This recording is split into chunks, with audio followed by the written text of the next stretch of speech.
plateau technique a été organisé autour d'une fusion entre la bactériologie de l'hôpital Saint-Louis et également Lariboisière Fernand Vidal, ce qui nous fait avoir un débit de prélèvements très important, 800 prélèvements jour. Il y a des prélèvements urinaires, des prélèvements de dépistage, des biopsies, une variété importante de prélèvements à prendre en charge de manière optimisée. On a designé le laboratoire de telle sorte qu'on puisse avoir une marche en avant avec un process préanalytique très travaillé, notamment avec l'arrivée des prélèvements toutes les heures du site de Lariboisière, mais également des prélèvements qui arrivent directement des services cliniques par l'aide d'un pneumatique. Dans ce projet, nous cherchions un mode de transport souple, sécurisé et rapide. Il est apparu que le vélo cargo, qui était une solution novatrice, était le meilleur moyen pour relier les deux sites. 10 liaisons par jour, 7 jours sur 7, de façon à assurer une liaison aussi régulière que possible entre les deux établissements. Le process de prise en charge des prélèvements est complètement automatisé pour une grosse partie des prélèvements et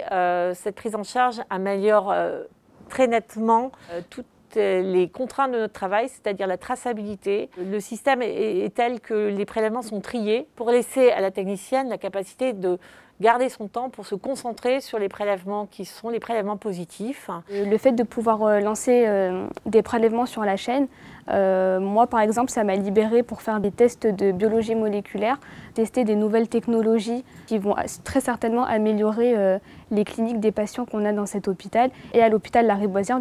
Le système d'intelligence artificielle est un système qui se nourrit à la fois des données du patient, l'âge, le sexe, également le service prescripteur par exemple. Combiné ensemble avec les résultats des cultures, l'intelligence artificielle permet d'avoir un rendu patient homogène entre l'ensemble des biologistes et la création d'un algorithme décisionnel en fonction du service, afin d'obtenir le diagnostic le meilleur en fonction des connaissances de la science. Ce logiciel se nourrit au fur et à mesure des années du travail de chacun. On va pouvoir se concentrer sur les projets de recherche clinique du laboratoire et d'être au plus près des cliniciens pour répondre à leurs demandes, notamment en termes d'évolution de technologie actuellement, notamment les recherches de microbiote, la métagénomique et l'automatisation de laboratoire. Donc non seulement dégagera du temps, mais permettra également de faire des recherches de type culturomique sur des projets de recherche clinique où il y aurait besoin d'ensemencer énormément de prélèvements, par exemple.